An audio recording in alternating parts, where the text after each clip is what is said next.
Let's see. Where should we go this time? What should we sing? It started back way in 3rd grade. Wait, is that it?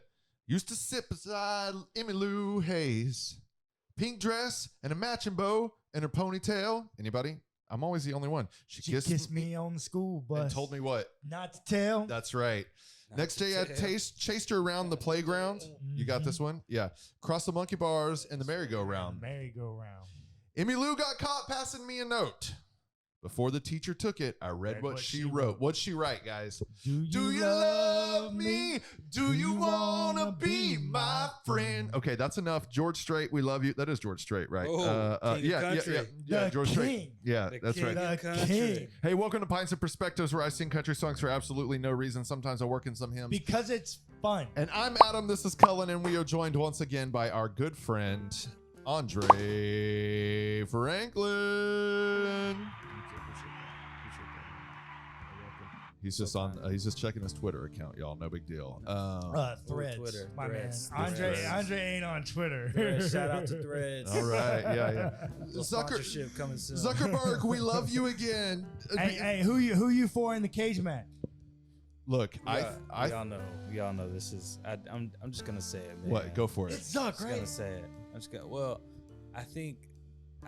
I feel like if we as human beings engage in this, I feel like if we just stop, if you are anywhere below the class of Mark Zuckerberg or Elon Musk, which is everyone, be disinterested in this idea. So be disinterested because it's like every time, right? A celebrity is just like, I'm just gonna do some stuff. Okay, let me ask you this. Yeah, we gotta watch it. It's like, oh, we don't like celebrity. We don't like the I'm like, this is stupid because like Zuck actually trains. I'm like, Elon, we see, Elon's bro. Like a I mean, I'm not throwing shade at Mark Zuckerberg, right? But I'm like, from what we see, bro, all I saw was social media clips. I don't know anything. And Andre, if you could just be less interested, that would be great. And I'm like, I mean, is he great? I don't know. I'm not saying he's not. Y'all remember? I bet Zuck, who spends 4 hours a day in the jiu-jitsu and MMA gym, is way better than Elon, who spends 16 hours a day behind, I don't know, wherever he is. I don't know. They both have more money than I do. And it's like, it comes to a point where I'm like, cool, guys, you guys can fight if you want, but I have no. Yeah, you do that shit for charity. It has no bearing on my life. Do you remember when Floyd Mayweather and Manny Pacquiao had their big headline fight? Yes. Which one? The first one or the second one? Yeah, the first one. Yep. Like $100 million to get from Pacquiao to get and so everybody, like, it was like the most watched, most expensive boxing match of all time. And then, do you remember what it was like? It was just Floyd Mayweather. No, it was not. Manny having one good round. No, it was not. It was Mayweather just. Yeah, bro. Yeah. He was doing Mayweather. He was doing That's what Mayweather always does. That's boxing, though. Yeah. And Pacquiao lands 0 hits, and Mayweather's just bouncing, and then it's over. And we all paid like $150 on pay-per-view to watch them just like, bounce their shoulders back and forth. This is what I feel like. Hey, you be careful. You be careful. Hey, man. That was a master class. Floyd Mayweather is hands down the best boxer in the world. You mean he's a legend. You mean hands down in the sense that like he knows how to play defense really well, but doesn't actually. Hands down, and that the object of boxing is to not get hit and hit your opponent. Well, he is the best at doing those two things. And also, like, in any, so like, if it was basketball, it'd be different, right? So like, basketball defense is meant to diffuse the best player on the team, on the other team, right. So what is the so whenever Mayweather fought Canelo, Canelo's known as one of the hardest hitters. He's a hitter. Knockout king. Yeah. He said, no, my defense actually took away his hard punching. He Bill Belichicked him. Yes. And that is a master class in boxing. All right. That's right. All right. That is, and he's get your no knowledge of boxing. So maybe Andre grew up in Philly too. So what if? I did not grow up in Philly. No, he did not. Family. He did not. I grew up in Houston. A boy is from the H. People are from the H. H-Town for life. H-Town. Hey, let me talk about this beer real quick, because that is what we do on this podcast. First and foremost is we talk about beer. This was another beer, y'all, that it was supposed to cellar, but it was the only thing that was cold, so I brought it through. This is the Firestone Walker limited edition release, 26 Anniversary Ale. It is 11% alcohol by volume. Is this the same one we tried before? No, sir, it is not. You've never had this beer before. And this is going to be, what did I say, 11% alcohol by volume. And so what style, you might ask? It's not. Shout out to Firestone. Why? You know Firestone? What's up with Firestone? What you know about Firestone? I'm just saying, shout out. I mean, clearly they're doing a good job with the beer. Oh, man, they do a good job with the beer. They're a California-based beer. Nice. We are doing 12 fluid ounces in a bottle, 11% alcohol by volume. And this was... Let's see. Okay, that's all they've got on the bottle. But it's from California. Let me tell you a little bit about this beer. Look, this beer is so special that when you open the box it comes in, there's more in the box, y'all. Look, there's a scroll. Look, there's a book inside the box. Look at this. That's not a book, my man. Those are scrolls. These are scrolls. They're scrolls. So when you ask, well, what's up with this beer? How do we understand this beer? You actually do have to read this entire document because since founding our brewery in 1996, we have specialized in the rare art of brewing beer in oak barrels. In the fall of 2006, we released a limited edition oak-aged strong ale called 10 to commemorate our 10th anniversary. This beer was blended with the help of our local wine maker friends. Andre's a wine head. And the experience was greater than we ever could have imagined. We now present to you 26, our 17th release, and what has become an annual autumn rite at our brewery. Every late summer, right before the wine harvest gets rolling, we invite our local winemakers to the brewery to help us blend our anniversary ale. Winemakers are practicing experts in the art of blending, and we realize early on that they could provide an invaluable input for creating a seamless beer out of our numerous barrel-aged component ales. Did you hear that? Numerous barrel-aged component ales. The winemakers that are invited in to consult on this project, Andre. Oh, thank you.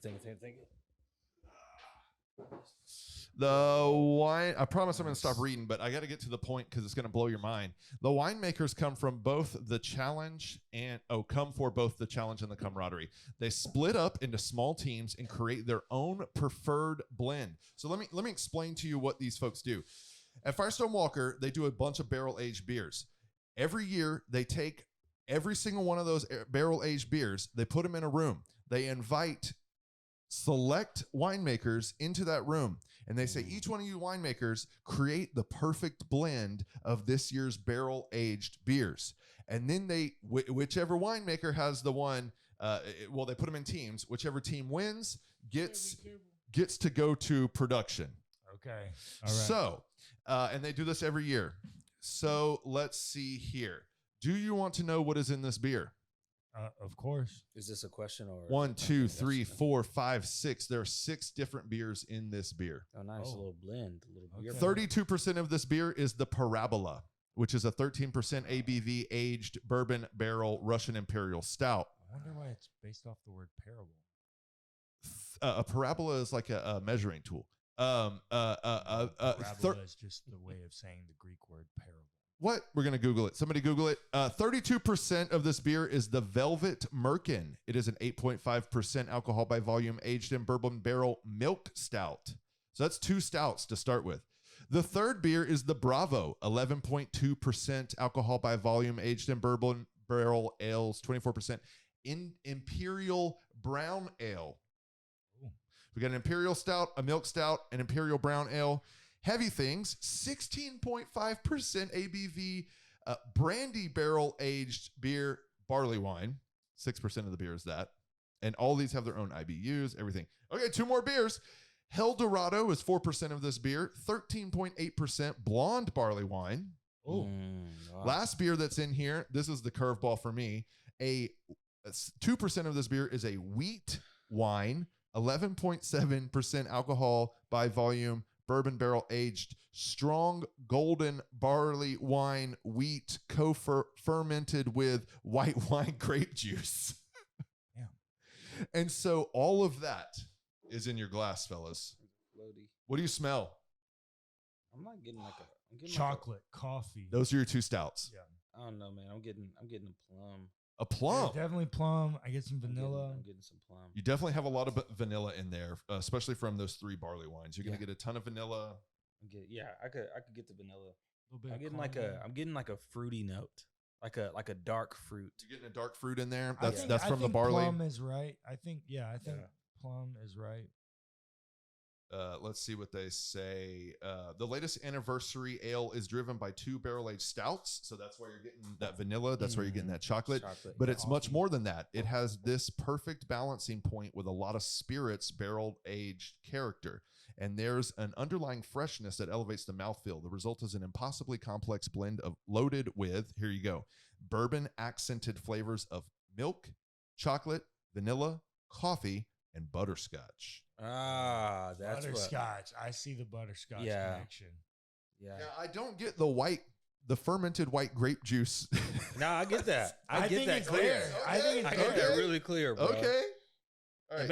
And maybe it was maybe it was the butterscotch and the white grape juice mixed. I was like, So it smells like a plum. It smells like, okay. Well, it's also to get off the like alcohol sensation in my nose. but I do get like apple juice that's been left out for a little bit Yeah, too long. yeah. Oh. Like a little apple juice. Okay. Yeah. Hey, All right, cheers. Cheers. Let's take a sip. Cheers, my friends. Oh my God. I got to go buy another one. I can't. They're already out. Oh my gosh. Firestone, shout out. Oh my gosh. Would appreciate a sponsorship anytime. Oh Yeah. my God. Look, Oh, man. do you take like the flavor complexity that happens from the front of the palate to the back of the palate to what I'm experiencing now after it's all rolled off is remarkable. What's really it's smooth, it's lighter. It is Yeah. light.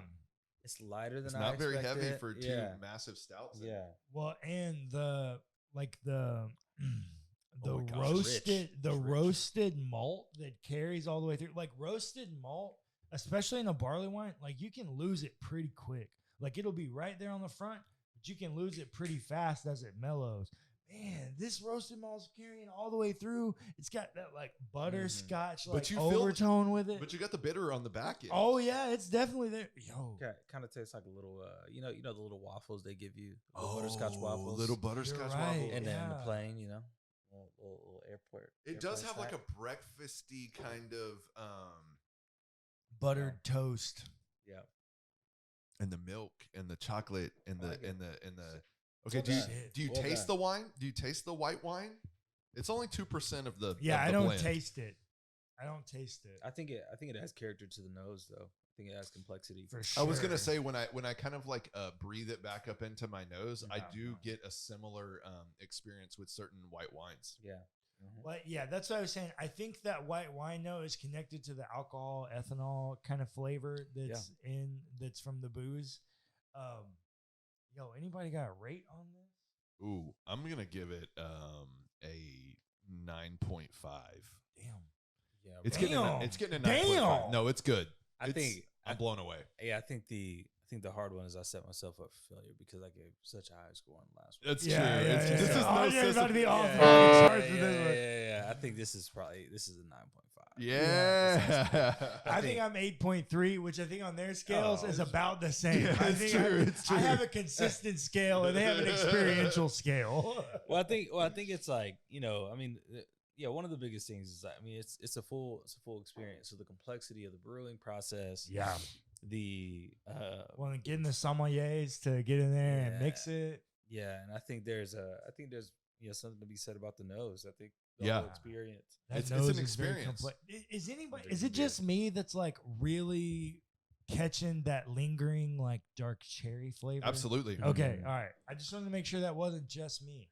Yeah, That's it the thing. It's lingers. like after the bitterness fades, you are You're left it with with like a dark cherry note that's just like hanging around in the middle of your tongue. For those of you who are like wine aficionados, the team that created this, just to give them a shout out since we've rated this thing so highly, is a team from Despara Wines, Herman Story Wines, and the editor-in-chief of the Full Pint. So that's All the right. team. That is the team that came up with this. If anybody's familiar with those wineries, I'm not. But well done. Well Yeah. done. Really Herman's impressive. story. I don't think Full Pint is a wine. No. That's a beer. That's a beer magazine. Yeah, I guess so. Apparently, this beer is on draft if you're in California. There you go. That's solid. Well, California has all the good stuff, man. All the good stuff. For like it's like, you know, for us it's exotic, but like Yeah. for them it's like this is Normal. well, the West just- was won somehow, Andre. The West was one. The West was won somehow. Sheesh. It was Man. those 49ers. Jerry Rice Nice. did. Jerry Rice and Joe Montana did do a number for that legacy. Not those 49ers. I was like, damn, the 49ers won No. the West. Okay. I mean, I love Kyle Shanahan, and I'm glad D'Amico's back home, but not those 49ers. Got it. Okay, let's talk about 49ers. something other than beer. What are we doing with Andre on the second episode? Yeah. Well, why don't we? Yeah, no, you go. Take it. We're doing some kind of mix. We're rolling with the punches here, to use another boxing analogy. which Mayweather doesn't throw. He does throw good punches, man. Keep Look going. early- What are you look talking early- about? He has like a Yeah. 65% strike Also connection look percentage. earlier in his career, bro. He was, Oh no, early Yes. Mayweather is a different story. I'm talking about very wealthy Mayweather who only has to fight once a year. Well, early Mayweather had that dog in him, and Well, that's- older he had to prove Mayweather, himself. he still had that dog in him, but he was just like, this money's good, and I want to be able to do this for a long There time. it is. Pretty boy- bruh. That's Pretty why boy he's called Floyd. Money Mayweather. Pretty There boy. it is, man. Anyways. When you could Man, come only in. one of five athletes to ever crack the $1 billion mark. That's in 'cause it's sports earnings. boxing. It's a different sport. Screw Anyways, that. go Tiger ahead. Woods Go ahead. did it in Go ahead. golf. Lionel Tiger Messi did it in soccer. Yeah, these are anyways. Keep going. We can have a different Okay. conversation on sports money. So we're rolling with the punches here. And if you didn't watch the last episode with Andre, go back and watch it. There are two different ways we could take this. Also, hold on. The carbonation is perfect.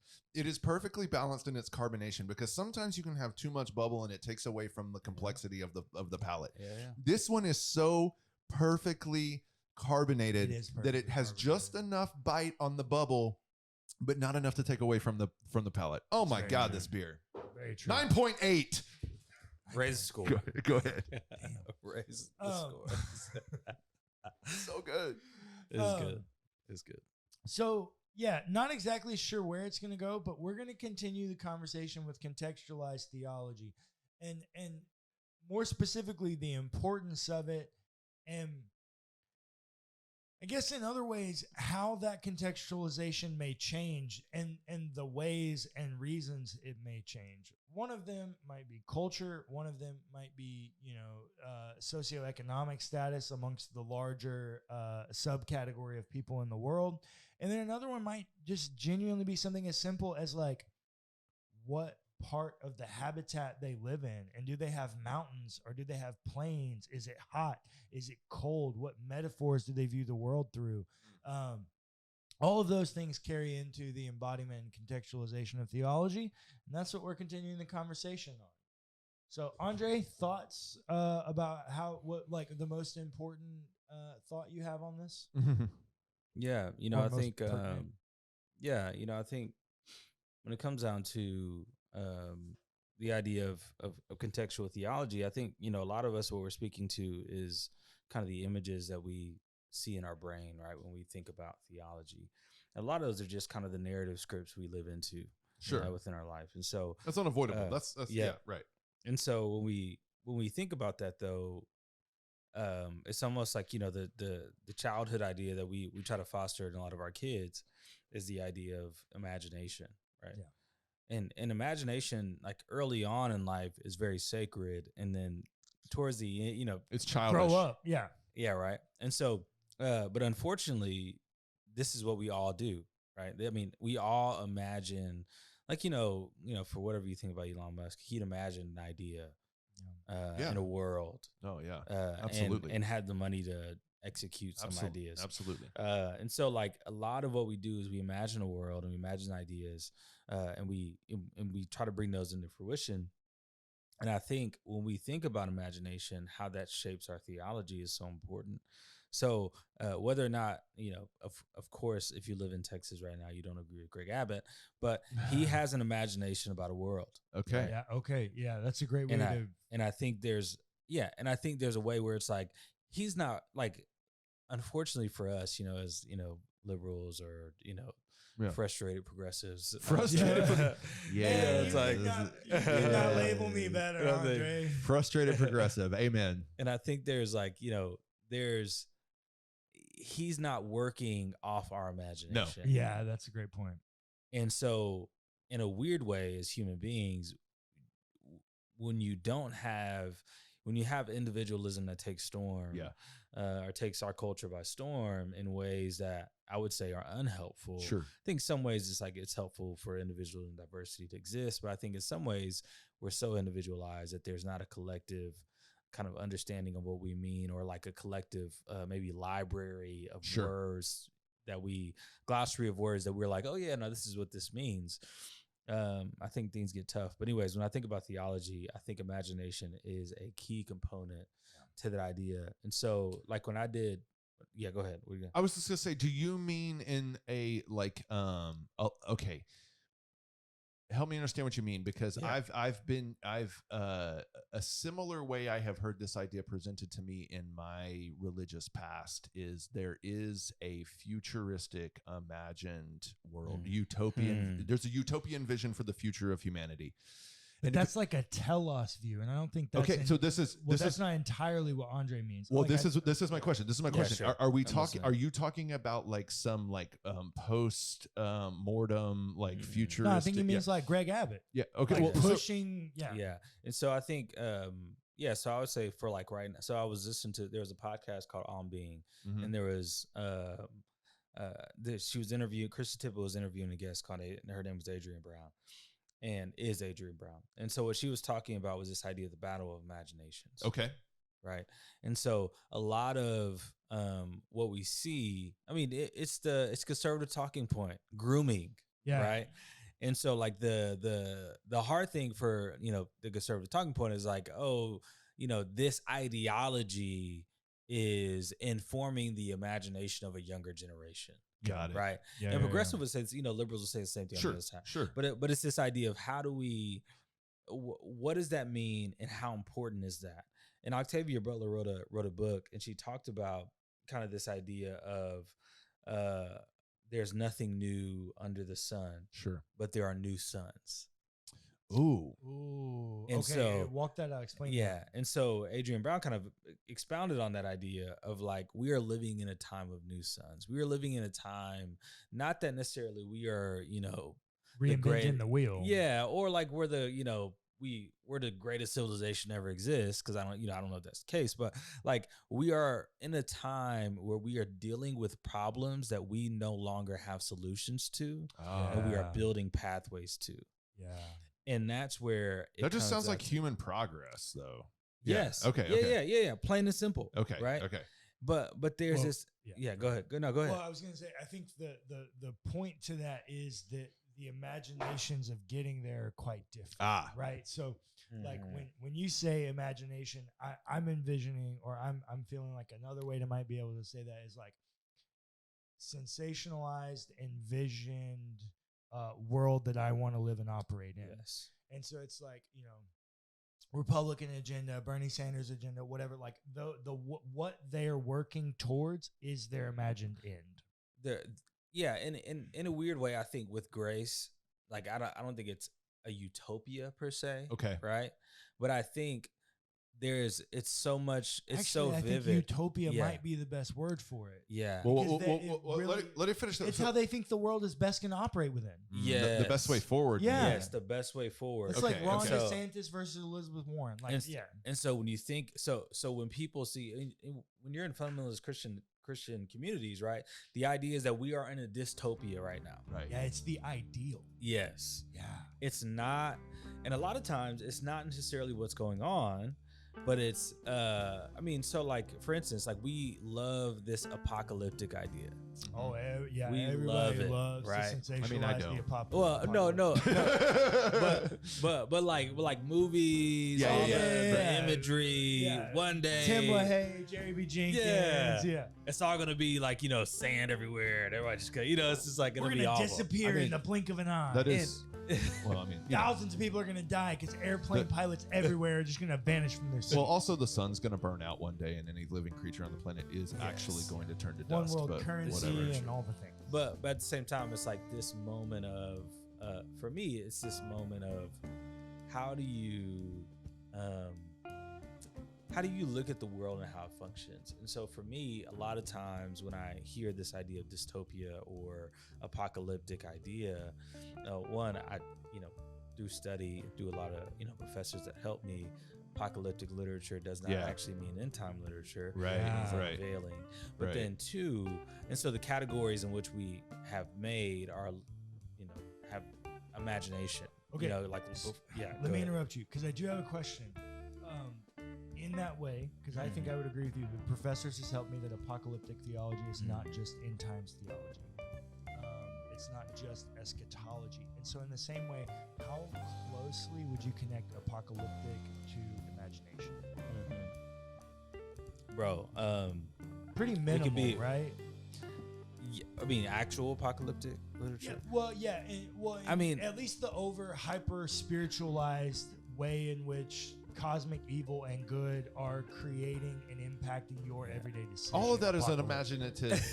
It's all made up. I think that's Andre's point, and that's why folk spirituality is so important. Yeah. So I would say, right. So like, for instance, right, like people have caricatures of who people are. Yeah. Yeah. And so like, depending on who you are, you can have an assumption about who a liberal is or who somebody who's a part of a different group is or whatever it might be. And so what I believe Adrian Brown was getting at was that there's this moment that we have to realize that imagination is the battleground in which we're working in. And that's where we are being shaped by whoever has the most power in their imagination. We're being shaped by their idea of a utopian society or what society best operates in. And so when we're in that space, a lot of times we're thinking like, the reason why new laws, the reason why we talk about like liberation theology, or there was a YouTube episode on Bell Hooks was talking, and it was with a panel of people on the stage, and what she was talking about was she was saying, what this young man was talking about was like, it was so hard for me to imagine a world as a black man where I would not have to struggle. Yeah, right. Where I would not have to work against a current, right? Where I can exist. Like every part of your existence is constantly trying to swim upriver. Yes. Yeah. And there was this idea of like, man, I think that's so important, because he did a little survey, and what he did, I was asking black men and women, what would a world look like? What's your imagination? What do you imagine? Yeah. What would a world look like where you did not have to struggle, where there was a space where you were all of who you are was accepted? Yeah. And I think he said something of like, he said, I would probably say maybe 5 out of 10 people could actually imagine a world that way. Interesting. Okay, so on that note, let me push this forward, because like I think it's really easy to like, and no shade here, but I think it would be really easy to like Emmanuel Acho this situation, and maybe a more helpful way to do this would be to say that within the last 2 weeks. Shout out to Emmanuel Acho. Yeah, for sure. I didn't mean, no shade. Yeah. But I think it might be more helpful to say that in the last 2 weeks, I read that for the first time in 300 years, Texas is now majority Hispanic again. Mm-hmm. Yeah, right. I'm a minority. Yeah. Mm-hmm. What's we could maybe even make that more macro to say that Texas was originally native. Yeah. And then it turned white, or then it was, Hispanic, native / adjacent. It was Tejas. Then it turned white. Mm-hmm. And now it's back to, or it's returned to some level of brown minority taking over the white worldview. Yeah. Which, great, couldn't be happier about, right? It makes total sense. That's the way it should be. But in that same way, let's play a little game here, and let's re-envision what it might be for someone to bring a message of Jesus without colonizing, I don't know if that's possible. allowing space for that imagination to still ring through. Because the way I'm viewing it right now, at least in the way you're talking about, is like everybody's viewing the world through a dichotomy, and it's the caricature of the worldview I don't want, or the imagination I don't want, the over satirical caricature, Sure. or it's the ideal of the imagination of the world that I imagine. Yeah. And honestly, it's probably neither of these, and we're living in the space in between. Is it possible? Okay, I'm just thinking like from a postmodern philosophical perspective, like everything is subjective, everything is a cultural set. Is it possible to have an imagination outside of like what your cultural setting is? Like, how is it possible for me to imagine something that I don't have the cultural context to imagine? I mean, I guess that's when I read books and have friends that are different, right? Listen to various voices. Well, I also think that's part of the problem, is because you shouldn't necessarily be trying to imagine someone else's worldview. You should be making space for their imagination and trying to take what they're giving you and incorporate it into your imagination.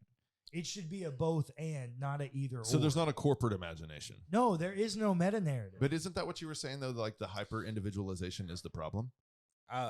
The problem is a strong word, but I would say it is one of the, I think it is one of the issues. Specifically, we could talk about Christian spaces, but specifically Christian spaces, man, when you talk about a very communal religion, a very communal community that that in some ways it's very hard for us to understand and process. And so we try to place our glossary of terms on something that actually has no definitions for, or we have no definitions for. And I think that's and we're trying our best to understand, which I think is really helpful. But I think the hard thing, so like for instance, James Cone, writes Cross and Lynching Tree. James Cone writes Black Theology, Black Power, which is one of the first books I've read. I read that really shaped me in a way that was helpful. Because what it did was it disarmed me from a lot of, I guess, it kind of maybe lies or the idea of this is what a typical pastor in America looks like. It started decolonizing your faith. Yes. Yeah.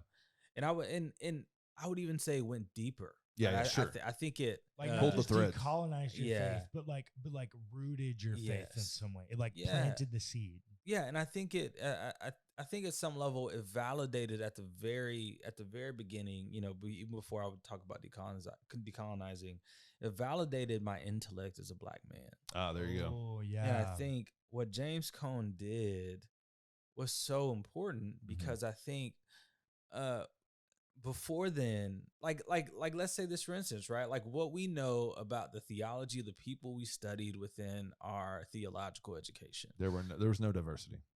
Unfortunately, right? I mean, our good progressive professors incorporated a few female voices. Yes, but at the end of the day, the issue is that, like, I'm studying, Jonathan Edwards, I'm studying John Calvin, I'm studying Martin these Luther. People. Yeah, Martin Luther, based on what?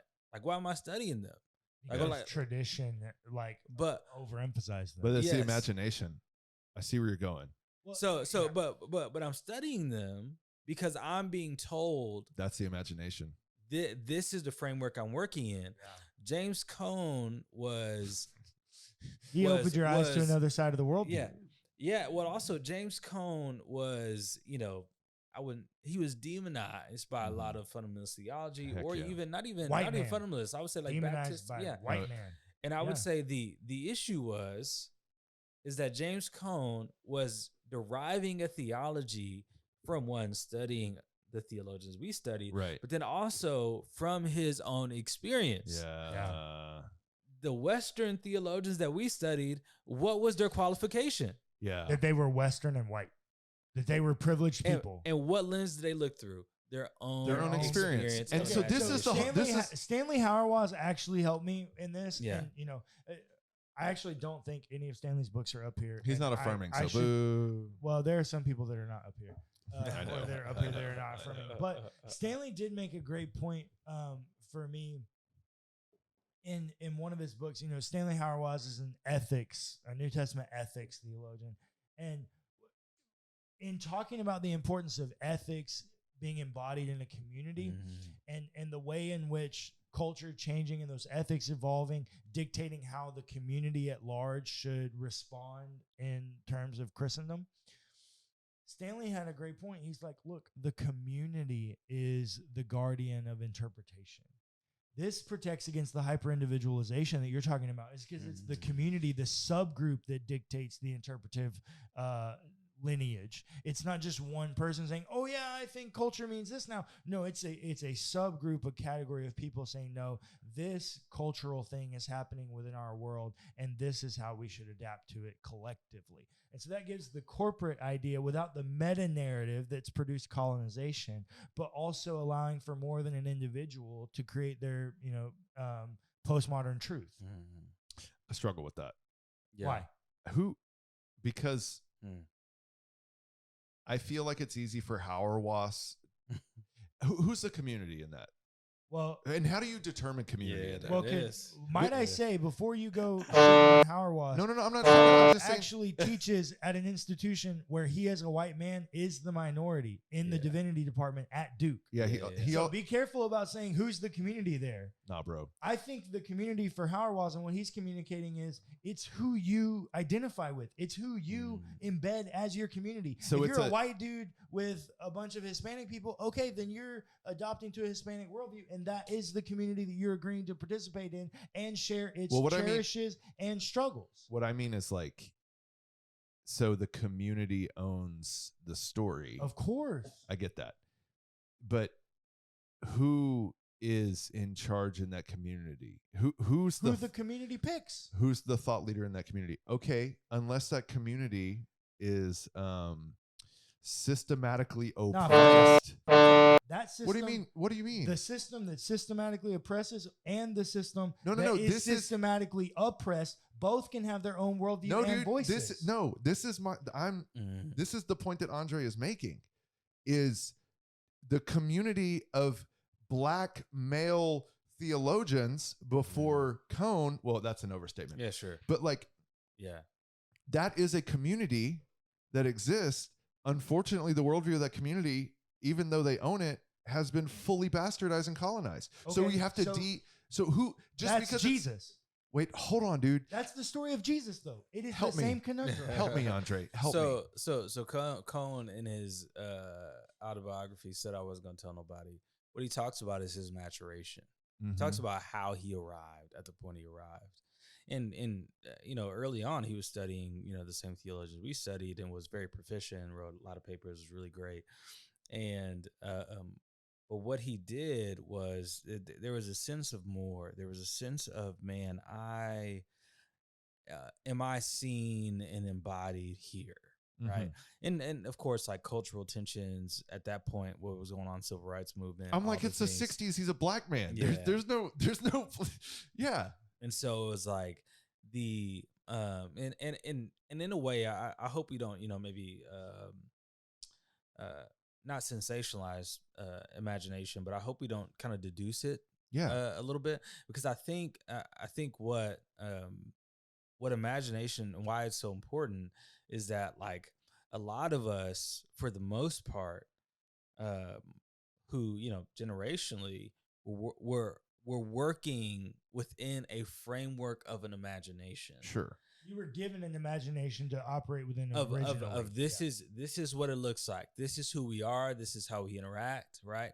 And so now we're seeing generationally that imagination doesn't help. I mean, like, or that imagination is not. It's a box. Yeah, it's not the total box. Especially if you make it a dogmatic box that you have to like sign on the dotted line for.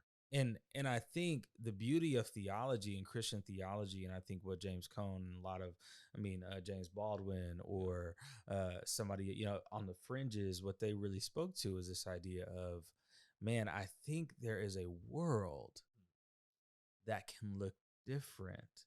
And I think no matter what, and I think this is why, I love James Cone so much, because I think all theology is unfinished. Yeah, that's good. Yeah. Like all theology is it arrives to a point of limitation, and I think there's a space where James Cone was pushing the limits of what was available at that time to say, I think there's more here. And I think our experience as Black people in the struggle right now, wherever he was, can be validated. Our lens can be validated. Our voice can be validated.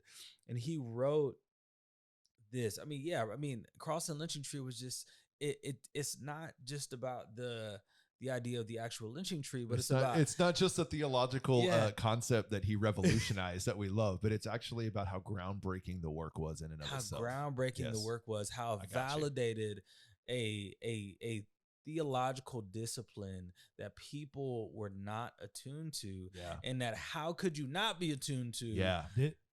Within Yeah. the world of theology that existed at that point, where people were saying and boasting, and it's like, how did you miss the lynching tree as a actual lynching pin to what is going on within American fundamentalism today, and how that's functioning? This is Howard Waz's point, because it couldn't have better communicated myself. And to further, Cohen's work is unfinished until another voice from within his subgroup, within his community that continues his imagination, comes in and fills in a few more pieces of the gap. Like Jennings. And then that's right. And then that person waits until the next one. Like Sure. Christina Cleveland.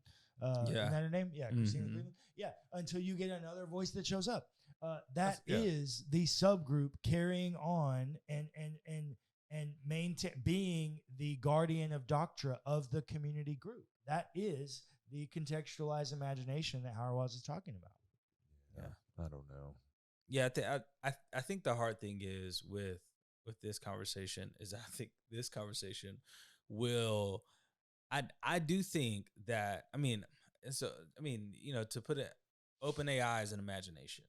Yeah. So like, I think what we miss, and I always say that, man, artists who are on the artists are on the fringe, but they dictate how the world works. They got the most imaginative imagination. And they shape it. I mean, come on, that's a great point, bro. That's excellent. I think there's this space where we miss the gift of artistry to narrate our past and imagine our future.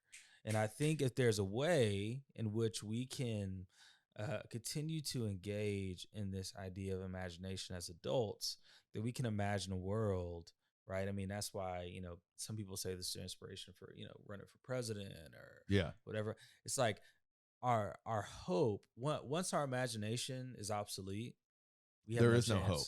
There's no hope. Yeah. We have no chance. I mean, when you look at James Cone in Spirituals in the Blues, he talks about the imagination of slaves and how they sang songs that imagined a world that was not a yet utopia, or just it was not yet there. Yeah, right. And it had not yet existed, but it was like, it was I know this can't imagined, be it. Yeah, something that we haven't experienced. Imaged. Yeah. It's like who's to say they hadn't experienced before they were? Yeah. But it's this idea of like, this can't be my landing spot. Yeah.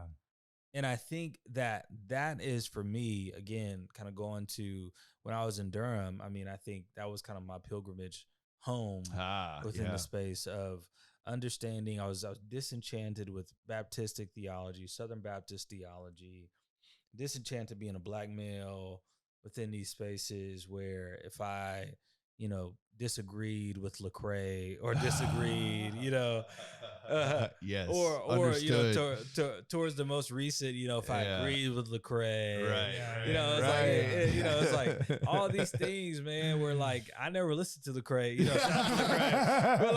there was like that first album and then like the woke album, and that was it. I don't know what else.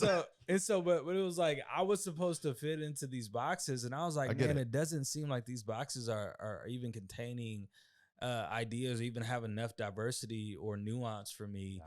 And so then, I remember there's a moment where I was, at Stackville Plantation, and I was in the slave quarters, and it almost felt like this, and not sensationalizing this, this sad time and brutal time. But it was a moment where I just was at my end, and I was like, how can I imagine a Christianity that is not dictated by these cultural mores, by these ideas. And okay, let me push on you, Andre. Yeah. I struggle with whether or not that's possible. How do you? How do you maintain? How do you continue to hold an imagination of a Christianity that actually works, that isn't just completely bound up in and oppressed by those religious cultural mores? Like, how is it possible? Is it? Can we recover this thing? Well, I think the hope is that it didn't start here. Okay, that's fair. It didn't start here. I mean, even for me, you know, it's like I go to the story of the Ethiopian eunuch. Yeah. Okay. And I'm just like, a eunuch was on the fringe sexually, In sexual every way. identity, gender, all the things, Skin color, all the things. Every kind of way, yeah, race, foreigner, all the things. Well, and it's like in the ancient world, it's very easy to spot a eunuch because nobody's given like testosterone pills. They're to queer. anybody. They are a when queer you individual. chop somebody's We get it. testicles off, like you are changing their hormonal makeup, and as Their they sexuality, progress too. down that line, they will begin to look biologically different than they did when they were before their procedure. And that's where it's like, for me, I think there was a question the eunuch asked. He said, "What more do I have to do to be baptized?" Right?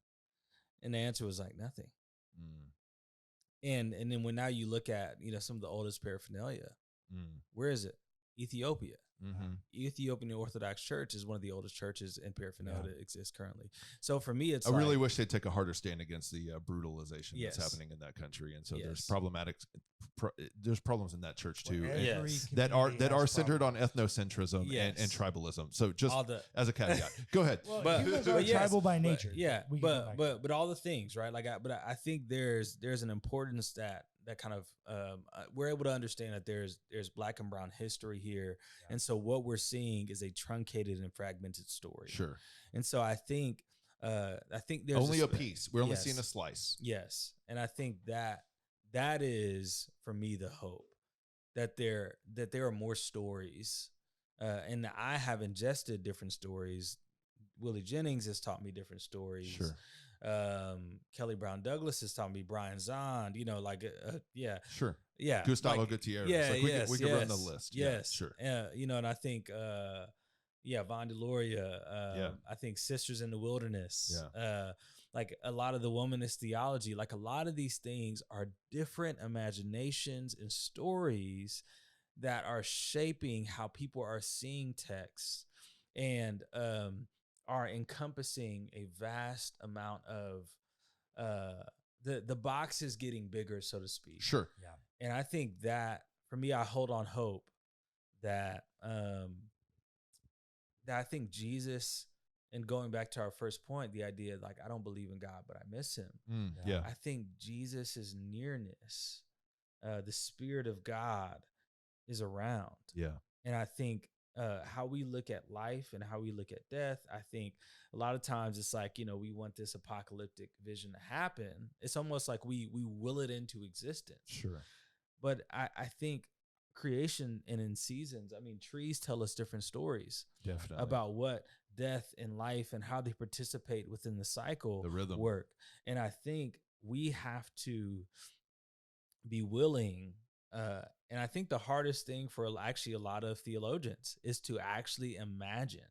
Yeah, It's that's good. to actually work through what your world would look like if your right, imagination because we happened. know the 5 steps, we know That's the right. 10, That's bro. right. I know the language, I know the Well, there's so and- much too that the imagination is actually like a return to a past rather than a progression to the future. Well, that's exactly what it's. Yeah, the, and I the think that could be- imagination that you're yeah. holding to is the good old days. Which they were Yeah. never good.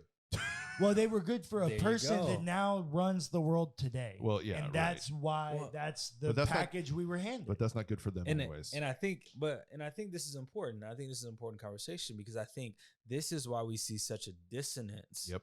within not only Christianity but politics or whatever it might Yep. be. There's a dissonance in the stories that exist. Yeah. And so people are like, "Oh, I believe in this.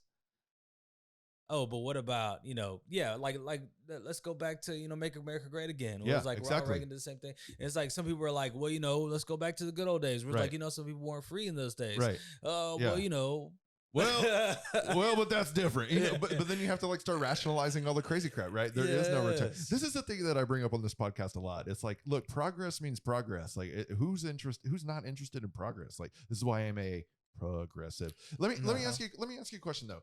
So, do you think that perhaps one of the best ways forward, not that I'm not trying to get you to be like prescriptive or like tell people what to think and do. That's not the point here. But from your perspective, like is a way forward for us? Are you saying that like taking in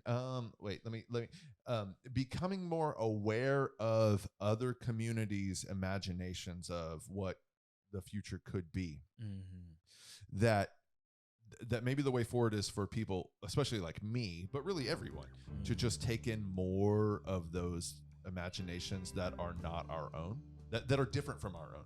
Yeah. I mean, of course, I think part of it is how do you engage?